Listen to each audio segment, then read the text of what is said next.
अस्सलाम वालेकुम, मैं हूं बाबर शेख और आज मुलाकात में आपकी मुलाकात एक ऐसी शख्सियत से करवाएंगे जिनसे मिलने की ख्वाहिश आपके दिल में हर वक्त मचलती होगी। जी हाँ, मेरी मुराद है पाकिस्तान की फिल्म इंडस्ट्री के लेजेंडरी सैयद नूर साहब। जी हाँ, फिल्म राइटिंग से लेकर डायरेक्शन और प्रोडक्शन तक पिछले 40-50 साल से तो ये फिल्म इंडस्ट्री पर माशाल्लाह छाए हुए हैं और इनका रूल माशाल्लाह अभी कंटिन्यूड है। आज इनके साथ मिलेंगे, गपशप लगाएंगे और वो बातें भी इनसे पूछेंगे जो आप भी जानना चाहते हैं। तो आइए मुलाकात करते हैं सैयद नूर से। अस्सलाम वालेकुम सर। जी वालेकुम सलाम। कैसे हैं सर? जी बाबा साहब ठीक ठाक हैं आप? अब बहुत अच्छा हो गया हूँ, आपसे मिलके बड़े दिनों के बाद मुलाकात हुई है। बहुत शुक्रिया। बहुत अच्छा फील कर रहा हूँ। मुझे भी आज बहुत अच्छा लग रहा है और आज बाहर का मौसम भी ज़बरदस्त है। It is a sunny day today. तो आज मज़ेदार था मौसम और आपसे मिलकर मौसम का लुत्फ़ और भी दोबाला हो गया। Thank you.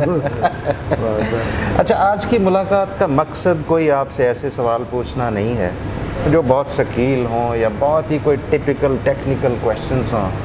मकसद है सिर्फ़ और सिर्फ गपशप। तो आपसे गपशप लगाएंगे, ज़रूर से एंजॉय करेंगे एंड आई एम श्योर आप भी ये गपशप एंजॉय करेंगे। बिल्कुल ठीक है।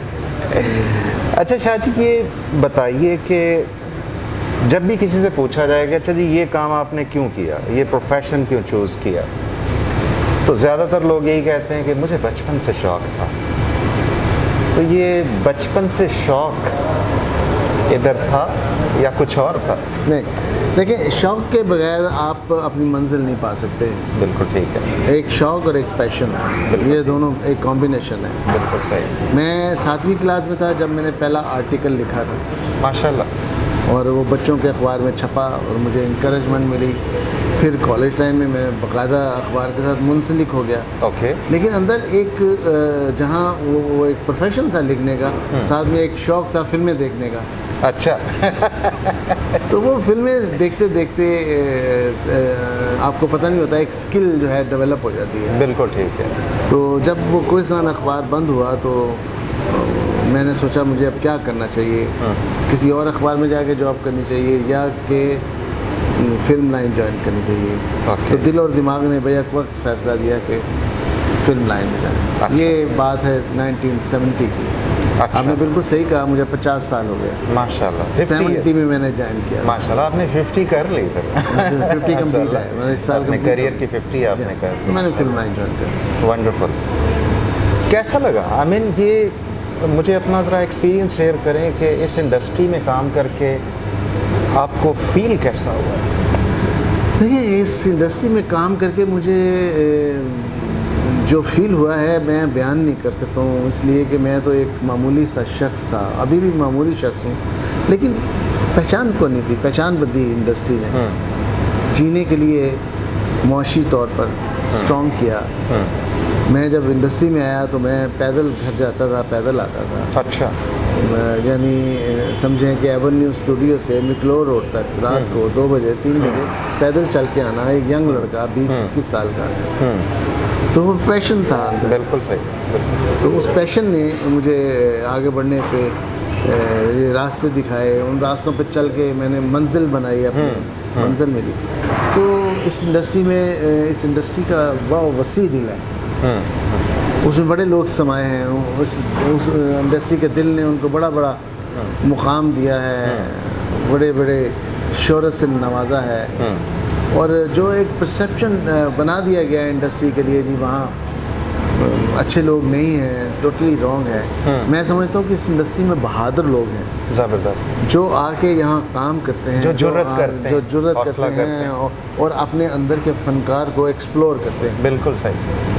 अब मुआशरा या लोग उसको कोई भी नाम दें, कोई भी कहें, कुछ भी कहें, लेकिन वो बहुत बहादुर लोग हैं, बहुत अजीम लोग हैं और मैं उनकी बहुत कदर करता हूँ और इसीलिए इस इंडस्ट्री में हूँ। माशाल्लाह। अच्छा, आगाज़ एज अ राइटर किया आपने? आगाज़ मैंने एज असिस्टेंट डायरेक्टर किया। अच्छा, असिस्टेंट। अपने उस्ताद मोहतरम सुलेमान साहब के साथ। जी बिल्कुल। मैंने उनको असिस्ट करना शुरू किया 5 साल। अच्छा। 5 साल मैंने उनके साथ सिर्फ असिस्ट किया। 6ठे साल मैंने पहली फिल्म लिखी बतौर राइटर, सोसाइटी गर्ल। वो तो बहुत हिट फिल्म बहुत थी। हिट फिल्म थी, हाँ। अपने दौर की वो सुपर डुपर कामयाब। और मेरे ख्याल इसकी डायरेक्शन मैडम संगीता ने जी इसकी हाँ, जी डायरेक्शन हाँ। की थी। तो उसके बाद फिर 76 से लेके 92 तक कोई 250 के करीब फिल्में लिखी, माशाल्लाह। और 250 फिल्में लिखने के बाद फिर 93 से मैंने डायरेक्शन स्टार्ट किया। अच्छा, और डायरेक्शन कमोबेश कितनी फिल्मों की आपने 55 की है?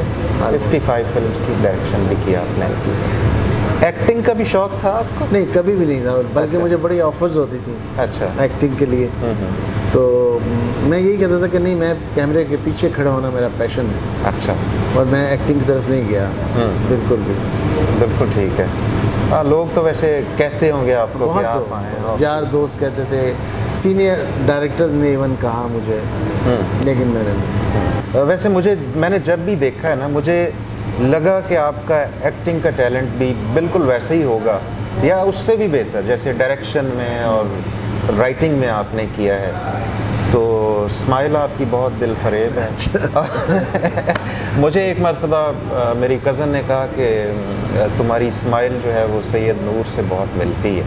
तो मैं बहुत खुश हुआ, आई वाज इन कॉलेज।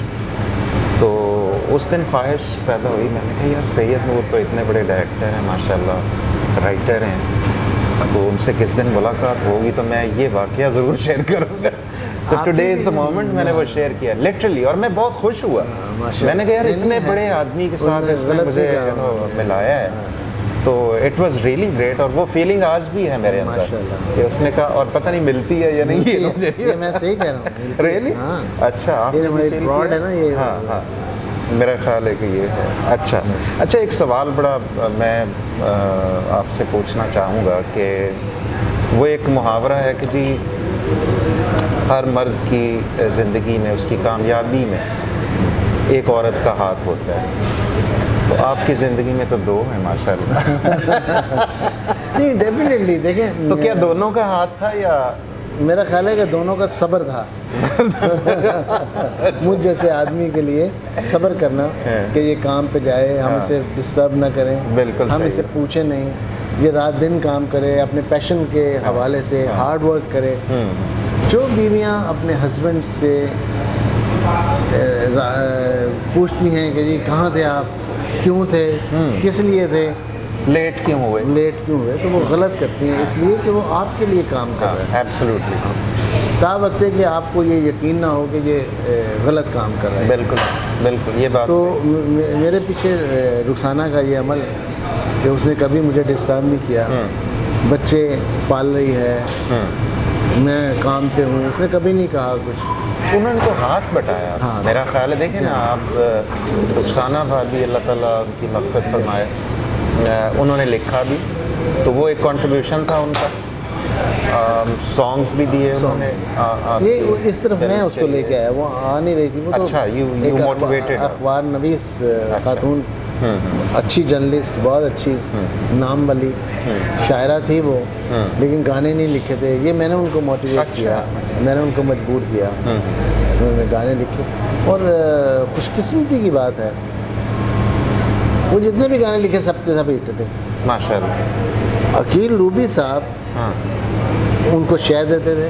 अच्छा हालांकि अकील रूबी साहब चाहते तो सारे गाने खुद लिखते, अच्छा कहते नहीं भी ये रुखसाना लिखेगी। अच्छा, खुद ही कह देते थे। हाँ। अच्छा, तो आप ये देखें, जहाँ से उसकी गानों का स्टार्ट हुआ है, चूड़ियाँ ले लें, चूड़ियाँ, मेहंदी वाले हाथ ले लें, हाँ। तो मजाजन ले लें, बिल्कुल। अकील रूबी साहब हैं हाँ। और रुखसाना है। हाँ। अकील रूबी साहब हैं और रुखसाना। वंडरफुल वंडरफुल कॉम्बिनेशन बड़ा ज़बरदस्त इनका था। और आपका वैसे मैंने नोटिस किया है कि जनरली फिल्म इंडस्ट्री के लोग जो हैं वो अपनी दुनिया में अपने आप को गुम रखते हैं, महदूद रखते हैं, लेकिन आपका मैंने देखा है कि आपका बहुत से इंटेलेक्चुअल्स के साथ इंटरेक्शन, जी हाँ। और जो हमारे बहुत पाए के जो अदीब पाकिस्तान के हैं उनके साथ भी बहुत इंटरेक्शन रहा। और उसमें ख़ास तौर पर मैं अकील रूबी साहब का जिक्र ज़रूर करना चाहूँगा, जो कि आपके वो बहुत प्यारे मेरे दोस्त बहुत ही, और मैं आपको बताऊं, अकील रूबी साहब इंडस्ट्री में आए, छोड़ गए इंडस्ट्री। मैं उनको ज़बरदस्ती, मैंने कहा नहीं जी आप आएँ, हाँ, क्योंकि मुझे पता था ये लिखेंगे तो मेरी इज़्ज़त में इजाफा होगा, मेरे काम अच्छा बन जाएगा। और वाकई फिर ऐसा हुआ। हाँ। उन्होंने जो गाना मेरे लिए लिखा वो गाना हिट था, हिट हो गया। और वो मुझे अक्सर कहा करते थे कि मुझसे काम सिर्फ आप ले सकते हैं, बिल्कुल, और सिर्फ आपने लिया है, और मैं आप ही के लिए लिखता हूँ। ये अक्सर मुझे कहते हैं। बिल्कुल सही। अनफॉर्चुनेटली एक बहुत बड़ा नुकसान बिल्कुल मेरी ज़ात के लिए, बिल्कुल मेरी इंडस्ट्री के लिए हुआ। वो जल्दी ये बात चले गए। सच है शाहजी के वो बहुत अरसे से फिल्म को कंट्रीब्यूट तो कर रहे थे, लेकिन शायद वो रिकग्निशन हो नहीं पा रही। जी हाँ, जी हाँ। But you actually recognize that talent. मेरा ख्याल है आपने वो टैलेंट स्टूडियो से पहचाना, हर बंदा उनके और पीछे आ उसके गया। बाद तो हर कोई उनके पीछे माशाल्लाह, और वो एक से और बढ़कर ऐसे एक। शायर थे मैं कहता हूँ, बैठे बैठे ऐसी बात कहनी और डिफरेंट तरीके से कहनी, आम तरीके से नहीं कहनी, डिफरेंट तरीके से। वो एक बहुत बड़े इंटेलेक्चुअल थे। बहुत। और आपको मुझे याद आ गया कि आप भी जानते हैं कि ग्रीक पर तो उनका ख़ास एक ओह, मलका था ना, ओह, यानी यस। ग्रीक मेरे पास था, लिटरेचर। और वैसे थे वो उर्दू लिटरेचर के, लेकिन आप दुनिया के किसी लिटरेचर पर उनसे बात करें, हाँ। आप इंग्लिश उस्ताद। लिटरेचर पे करें, ग्रीक पे करें, फ्रेंच पे करें, रशियन लिटरेचर पे करें, किसी भी, तो माशाल्लाह उनको उस्ताद आदमी। कमाल आदमी थे वो माशाल्लाह। और ग्रीक्स की तो बातें जब वो करते थे ना, ग्रीक फिलोसफर्स की, तो हमें तो लगता था लिटरली कि हम जब बैठे होते थे उनको सुन रहे होते थे, और वो शुरू कर देते थे सोक्रेटिस की बातें या प्लेटो की और अरिस्टोटल की, तो हमें ये लग रहा होता था कि हम उनके साथ चल रहे हैं, यानी फील होता था कि हम उस दुनिया में चले गए। उस सिनेरियो। और वो स्टोरी टेलर भी बड़े कमाल के थे ना माशाल्लाह। तो ये उनका जिक्र आज आपसे हुआ है, बड़ा मज़ा आ गया उनकी बात। उनकी एक बुक मैं आपके लिए लेकर अच्छा, आया हूं। माशाल्लाह। ये भी मैं प्रेजेंट भी करना चाहता हूँ बल्कि आपको। ये असल में आंटी ने उन पर लिखे गए जितने आर्टिकल्स हैं मुख्तलिफ, आपको पता है उनकी वफ़ात के बाद फिर बहुत से आर्टिकल्स लिखे गए, आंटी ने वो कंपाइल किए, और इस बुक में वर्क तेरा चेहरा में उन्होंने इनको कंपाइल कर दिया। ये ख़ास तौर पर मैं आज आपके लिए लेकर आया, तो मैं ये प्रेजेंट करना चाहूँगा। बेहतरीन तोहफा ये है मेरे लिए। शादी के लिए माशाल्लाह। ये आपके लिए gift. I love you, Yeah. I love you, thank you very much. Thank you. Shah ji, ये बताइए कि इंडस्ट्री में वैसे तो मेरा ख्याल है शायद ही कोई ऐसा एक्टर या एक्ट्रेस है जिसने आपके साथ काम नहीं किया, आपकी फिल्म्स में काम नहीं किया, लेकिन ये कि कुछ ऐसे एक्टर्स होते हैं जो आप समझते हैं कि हाँ यार, इसको सिर्फ एक दफ़ा मैंने कहना और इसको समझ आ जाएगी कैसे काम करना है। तो आप समझते हैं कि हमारे यहाँ जो एक्टर्स हैं, एक्ट्रेसेस हैं, they have got this talent कि आप उनको बताएं and they start working according to your mind. Babar साहब, एक्टर का काम सिर्फ इतना है अपनी ज़ात की नफ़ी करना, सेल्फ नेगेशन है। बाकी उसके अंदर जो सलाहियत है उसको निकालना डायरेक्टर का काम। डायरेक्टर उसको ऐसा एंगल दे, उसको ऐसी टोन दे, उसको ऐसा डायलॉग दे, उसको ऐसा माहौल दे कि वो खुद ब खुद उसके अंदर से निकले। जितना अच्छा डायरेक्टर होगा उसका एक्टर उतनी अच्छी एक्टिंग करेगा। एक्सीलेंट, बिल्कुल ठीक। वरना सारे एक्टर एक जैसे हैं। बिल्कुल ठीक।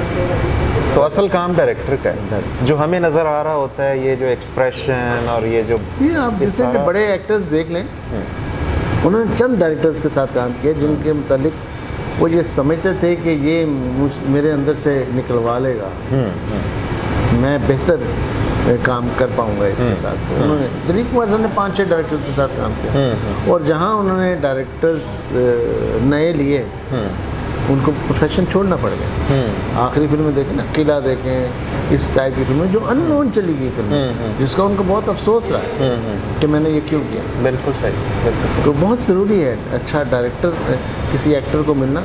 और एक ज़माना था जब मोहम्मद अली साहब, वहीद मुराद साहब और नदीम साहब पैरेलल चल रहे थे, तो तीनों की कोशिश होती थी कि हम ये डायरेक्टर हमारे साथ काम करें। अच्छा अच्छा।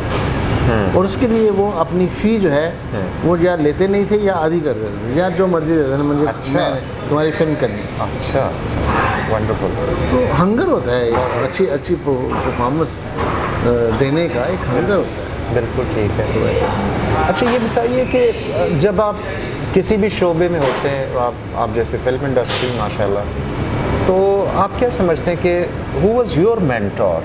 क्योंकि आपको एक मेंटोर तो चाहिए होता है, आप जिस फील्ड में भी आप होते हैं, या आप जो बंदा आपके टैलेंट को निखार रहा होता है और आपको एक डायरेक्शन दे रहा होता है और आपको आगे बढ़ने में मददगार होता है, who do you think was your mentor in this industry? देखिए, मेरे मेंटोर तो मेरे उस्ताद हैं, सुलेमान साहब, जिनको देख के हमने काम सीखा, तमीज़ आई हमें कि काम किस तरह करना है, तो वही है, उन्हीं के साथ काम। फिर बाकी जो डायरेक्टर्स हैं, मिसाल के तौर पर जब मैं राइटर बना तो मैंने सारे डायरेक्टर्स, टॉप डायरेक्टर्स के साथ काम किया और सबका वे ऑफ वर्किंग समझ में आया। फिल्म देखने के बाद उन्होंने किस अंदाज में पिक्चराइज किया वो समझ में आया।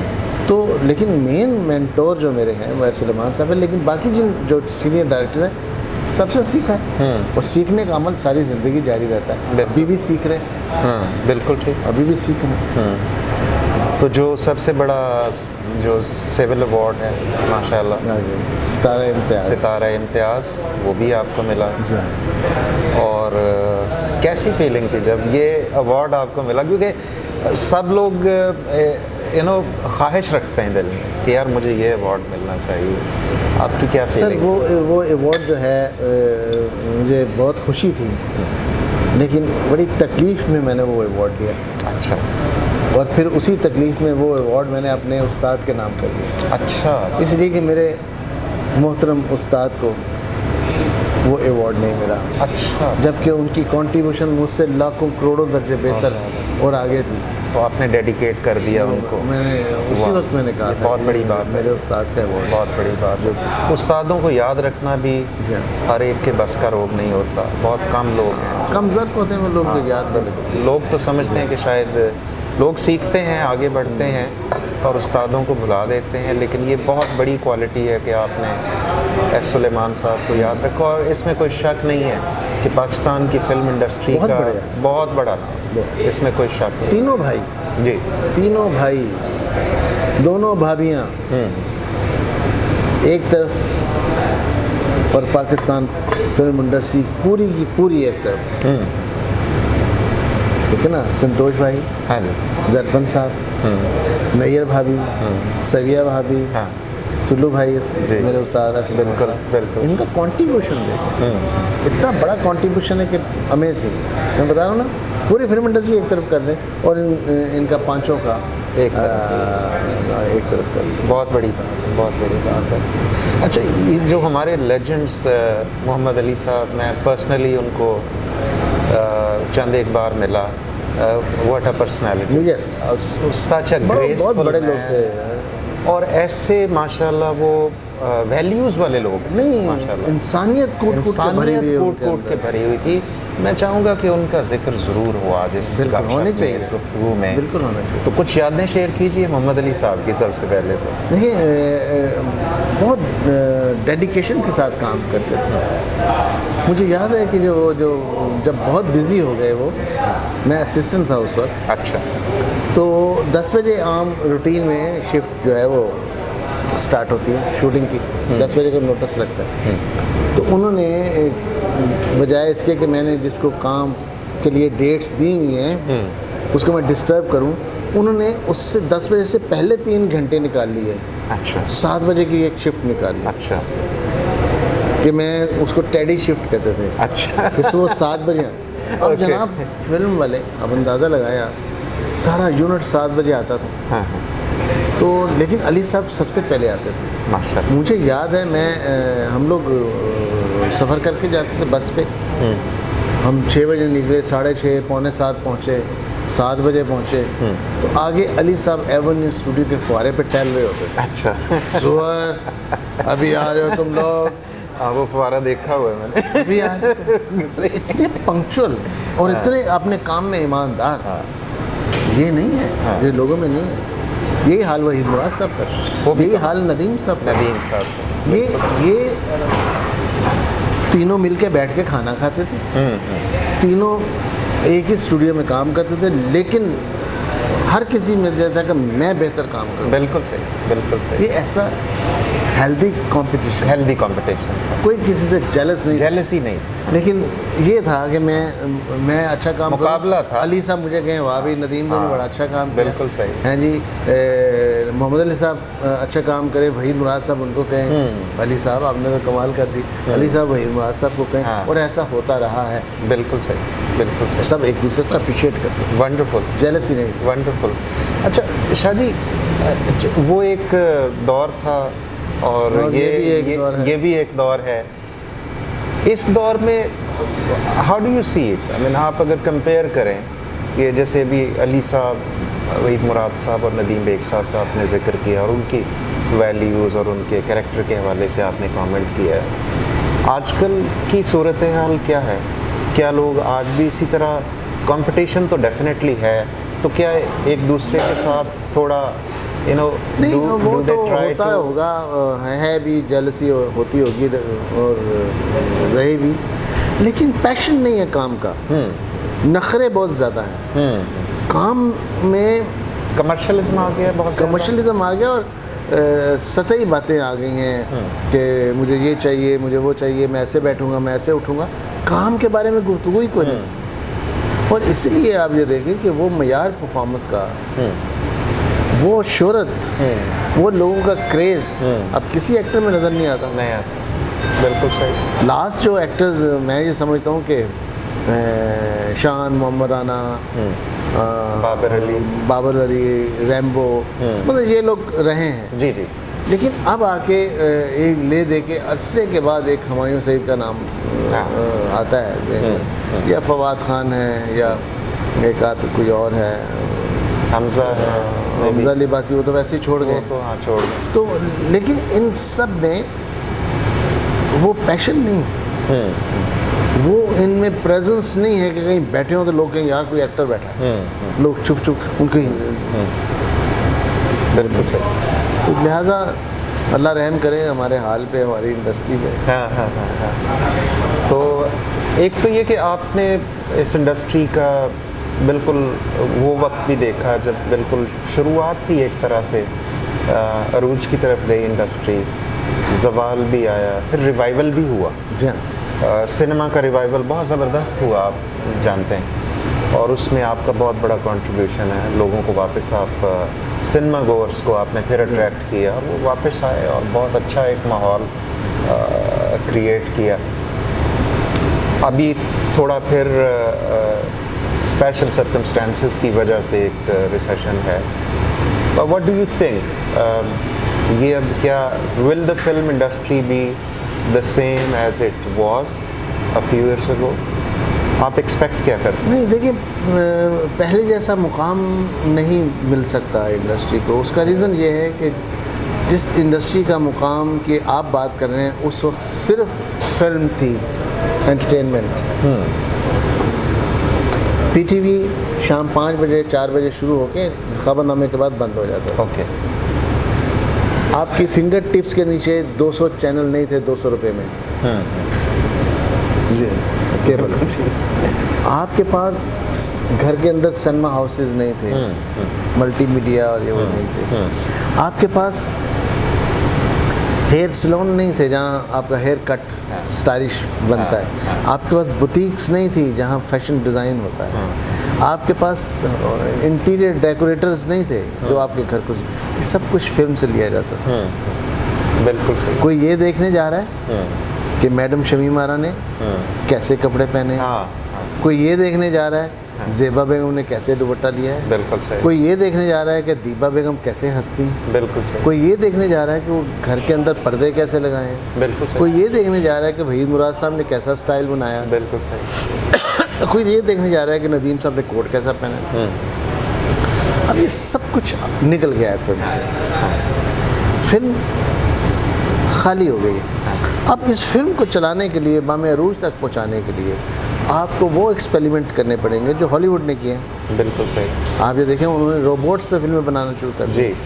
आपने उस किस्म की फिल्में बनाना शुरू कर दी हैं जो आप सोच नहीं सकते। और फिल्म इसी चीज़ का नाम है, is a larger than life. बिल्कुल सही। जो आप नहीं सोच सकते दैट इज़ फिल्म। बिल्कुल सही। जो आप सोच सकते हैं वो ड्रामा है। वो ड्रामा, बिल्कुल सही। तो लिहाजा हमें वो फिल्में बनानी पड़ेंगी जो आम आदमी नहीं सोच सकता और वो स्पेल बाउंड होकर उसको देखे। बिल्कुल सही। तो उसके लिए बहुत पैसा चाहिए। बिल्कुल सही। आम सेंटिमेंट्स के ऊपर या रूटीन लव स्टोरी या रूटीन किस्म का जो स्टीरियो किस्म के जो प्रॉब्लम्स हैं उन पर फिल्म बनाने से फिल्म को वो मुकाम नहीं मिल सकता। बिल्कुल ठीक है। पहले मोहम्मद अली साहब अदालत में आके रोते थे, पूरा हॉल रोता था, पूरा हॉल उनके साथ रोता बिल्कुल था। सही। पहले ज़ेबा बेगम जो हैं वो मस्कीन और यतीम बनती थी तो औरतों का रो रो के बुरा हाल हो बुरा रहा हाल था। हो जाता। तो अब वो सिनेमा, वो मुकाम और वो अब हर चीज़ तो आपके फिंगर टिप्स के नीचे। बिल्कुल सही, बिल्कुल सही। आपकी अभी जो अपकमिंग फिल्म आप काम कर रहे हैं माशाल्लाह जी हाँ। आजकल, तो उस पर ज़रा थोड़ा सा बताइए। वो फिल्म देखें, पंजाबी में फिल्म बन नहीं रही थी, हाँ जी। पंजाब की, और सारी कराची में फिल्म बननी थी। कराची मेरे मुल्क का शहर है और लोग ये कहते थे कि जी लाहौर से फिल्म इंडस्ट्री कराची शिफ्ट हो गई है। तो कोई इसमें मजायका नहीं अगर शिफ्ट हो भी जाए। हाँ, हो भी जाए। पाकिस्तान मेरे में मुल्क हो का भी- शहर है, मेरे हाँ, मुल्क के सही। लोग हैं, मेरे दोस्त हैं बिल्कुल सही। जो फिल्में बना रहे हैं, बहुत अच्छी बात है, उन्होंने सहारा दिया फिल्म इंडस्ट्री को। लेकिन पंजाबी फिल्म नहीं बन रही थी। वो एक बच्चा है, पढ़ के आया है, लशारी साहब का साहबजादा बिलाल लशारी। फिलहाल हाँ। बिलाल ने बहुत अच्छा काम किया। उसने वॉर बनाई, बहुत अच्छी बनाई। Good movie. अभी उन्होंने पंजाबी में मौला जट को रीमेक करने की कोशिश की है और बड़ा उसका नॉलेज है और बड़ा उसका उसको फिल्म को जिस अंदाज में लेके आगे बढ़े, बड़ी उम्मीदें वो बसता है। बिल्कुल ठीक। तो उन उम्मीदों में मैंने भी अपनी फिल्म जो है, मैंने भी एक पंजाबी फिल्म शुरू की। अच्छा। म्यूज़िकल और अच्छे अच्छे गानों वाली फिल्म, अच्छा। Romantic film. तो होपफुली ये दो जॉनरा जो हैं, बिल्कुल सही। एक वो एक्शन का और एक रोमांस का, ये पाकिस्तान फिल्म इंडस्ट्री के पंजाब सर्किट को बहुत सहारा देगा। बिल्कुल ठीक है। और ये फिल्म आपकी कब नुमाइश के लिए ये तैयार जब होगी? जाएगा, कोविड जाएगा तो फिल्म आएगी। अच्छा। अच्छा। तो अभी इंतज़ार है कोविड के जाने का जो। और फिर फिल्म के आने का। Great, wonderful. बच्चे क्या कर रहे हैं आजकल? बच्चे मेरे तीनों बेटियां मेरी बाहर हैं, तीनों शादीशुदा हैं। अच्छा।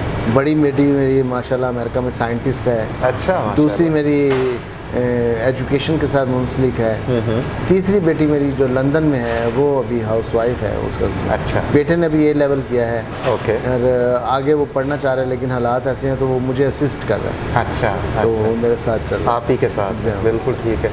तो उसका इसका मतलब है कि उसका है, थोड़ा उसका link उसका इंटरेस्ट है। जी हाँ। इंटरेस्ट है बिल्कुल, उसका भी। बिल्कुल। उसकी माँ भी यही चाहती थी कि वो अच्छा। वो मेरे साथ काम करे और मेरे साथ अच्छा। चले। रुखसाना की ख्वाहिश वंडरफुल। थी। तो मेरा ख्याल है कि आपकी लेगेसी जो है वो हाँ ज़ाहिर जी, है कि, बिल्कुल होनी चाहिए। बेटे की सूरत में आगे बढ़नी चाहिए। That's wonderful. तो आप खाने पीने के भी शौकीन हैं माशाल्लाह का? हाँ, मैं खाने पीने का शौकीन हूँ, लेकिन मैं ज़रा मीट वीट से परहेज़ करता हूँ। अच्छा। कोशिश करता हूँ, मजबूरी में खाता हूँ, अच्छा। वरना मैं वेज और दालें और ये सब्जियाँ। ये ज़्यादा आपका दुनिया घूमी है माशाल्लाह, हर तरह का खाना आपने खाया हाँ जी। है, कॉन्टिनेंटल, चाइनीज़ क्या, इटालियन क्या, सारा। तो वैसे आपका पैशन क्या है? किस फूड के लिए आपका पैशन है? What is it? मुझे दाल चावल बहुत पसंद अच्छा, है, दाल। डिफरेंट, और मैं एक्सपेरिमेंट करता रहता हूँ खुद। अच्छा। और वंडरफुल। एक चीज़ और बताएं कि आप डेस्टिनेशन कौन सा पसंद है आपको? मुझे यूके, अच्छा। मुझे यूके बहुत पसंद है, और वो इसलिए मुझे पसंद है कि उसमें नई नई आसमानों से बातें करती हुई बिल्डिंग्स नहीं हैं। हाँ। उसमें शेक्सपियर के घर नज़र आते हैं। वाह, क्या बात है। तो उसमें उनका पुराना कल्चर नज़र आता है। हाँ, हाँ। उसमें मुझे वो जगह भी नज़र आती हैं जब इनके पास डबल रोटी ख़रीदने के पैसे नहीं होते थे इन बिल्कुल गोरों के सही। पास। हैं, वो मैले कुचले गोरे हाँ। हैं जी, गंदगी के ढेर पे बैठ के खाना तलाश कर रहे हैं, उसमें हाँ। से वो खा रहे हैं। हाँ। ये कल्चर भी मुझे नज़र आता है, वो जगह मुझे नज़र आती हैं और इसलिए मुझे बहुत अच्छा लगता है। वंडरफुल। लाहौर के बारे में आप क्या कहते हैं? Lahore is the same thing. हाँ। Lahore is the same thing, क्योंकि लाहौर में मैंने लाहौर को देखा हुआ है, ऐसा मैंने शहर कहीं नहीं देखा। मेरे लाहौर में 68 में 69 में डबल डेकर बस चलती थी माल रोड के ऊपर, वहाँ टम खड़ी होती थी, उनके पीछे उन्होंने बोरियां बांधी होती थी कि उनकी गंदगी अगर आदत सड़क पे ना गिरे, और इतना नीट क्लीन होता था, लोग वॉक कर रहे होते थे, कभी कभी 1-2 गाड़ियाँ गुजरती थी, लेकिन बहुत पुरसकून था, बहुत अच्छा लगता था। वॉक करते हुए हम लॉरेंस गार्डन चले जाते थे और वहाँ बैठते थे, बड़ा अच्छा लगता था। अब आज तो एक शोर शराबा, हंगामा, गंदगी, और कोई परवाह नहीं कर रहा है जी। तब कोचवान को भी ये अकल थी कि मैंने गंदगी जो है सड़क पे नहीं फेंकनी। आज पढ़ा लिखा आदमी को ये अकल नहीं है कि मैंने गंदगी सड़क पे नहीं फेंकनी। बिल्कुल सही। वो खाते हुए ऐसे फेंक देते। बिल्कुल सही, बिल्कुल सही। लाहौर है वैसे। लाहौर जिन्हें देखे उन्हें जमे, जिन्हें लाहौर नहीं तके और जमे ही नहीं। ये फैक्ट है, इसमें कोई शक नहीं। आप दुनिया में कहीं भी चले जाएं, अगर आप लाहौर में रहे हैं और आपने नहीं लाहौर, तो फिर आप सोचते हैं कि यार वाकई लाहौर है, इसमें कोई शक नहीं। शाह जी, बातें तो इतनी हो सकती हैं कि जिसका कोई आपने हिसाब। बड़ी अच्छी बातें की हैं और अंदाज़ आपका बहुत अच्छा है। आपने बड़े अच्छे तरीके से हर चीज़ को रिवाइव किया है। I am thankful. बहुत मज़ा आया मुझे, आपसे गुफ्तगू का बहुत मज़ा आया। आपसे गुफ्तगू के लिए तो घंटों चाहिए एक्चुअली। फिर बैठ जाएंगे, ये फिर बैठेंगे इंशाल्लाह, दोबारा किसी वक्त बैठते हैं। बल्कि आपका वो स्टूडियो वाला वेन्यू वहाँ बहुत बैठेंगे। ज़बरदस्त, जी हाँ, वहाँ ब्यूटीफुल प्लेस, और वहाँ बैठेंगे, वहाँ एक गपशप सेशन करेंगे आपके साथ, कुछ और बातें भी एक्सप्लोर करेंगे। और शाह जी, मैं एक चीज़ आखिर में एक कमेंट करना चाहता हूँ आप पर, आपकी इजाज़त से। कमेंट ये है कि आपको ज़िंदगी में बहुत से लोग ऐसे मिलते हैं जिन्हें आप मिलते हैं पहली बार, लेकिन यूँ लगता है जैसे पता नहीं कब से जानते हैं, सदियों से आप मिलते आ रहे हैं। तो आपकी शख्सियत कुछ ऐसी है, और एक शायर ने एक शेर कहा और वो इतना ज़बरदस्त फिट बैठता है आप पर कि मैं वो शेर आपकी नज़र करना चाहता हूँ। शायर हैं वो वासिफ़ अली वासिफ़, और उनका शेर कुछ यूँ है कि वो पहली बार मिला जब मुझे ख़याल हुआ, वो पहली बार मिला जब मुझे ख़याल हुआ, मैं जानता था उसे पहली बार से पहले। वाह वाह वाह वाह। तो वाह ये वाह शेर वाह वाह। आपकी नज़र, क्योंकि आपकी शख्सियत में वही करिश्मा है कि आप मिलें तो लगता है कि आप पहली बार से पहले भी मिल चुके हैं और आप जानते हैं। शाह जी, आपके वक्त का, आपकी इस गुफ्तगू का, आपकी तवज्जो का बहुत बहुत शुक्रिया, और दोबारा मिलने की ख्वाहिश मेरे दिल में है, और आपने पहले ही कह दिया है कि यस। अब एक कमेंट मैं भी करूँ? जी बिस्मिल्लाह। मैंने सैकड़ों इंटरव्यूज़ दिए होंगे, जी शाह जी, लेकिन इतना कैजुअल और इतना मुदल्लल इंटरव्यू मैंने नहीं दिया इतना आज। It's a great honour Shah ji, मेरे लिए ये बहुत मज़ा आ बड़ा ऑनर है कि आपके मुंह से ये कमेंट, मज़ा आ गया। तो मुझे मज़ा आ गया ये कमेंट सुनकर भी। बहुत बहुत शुक्रिया शाह जी। तो हमारे साथ थे द लेजेंडरी सैयद नूर साहब। मुलाकात बहुत ज़बरदस्त हुई इनसे, बातें भी बड़ी मज़े की हुई, लेकिन तशनगी अभी बाकी है। इनसे मुलाकात बहुत जल्द होगी और कुछ और बातें इनसे होंगी। तब तक के लिए अल्लाह हाफ़िज़।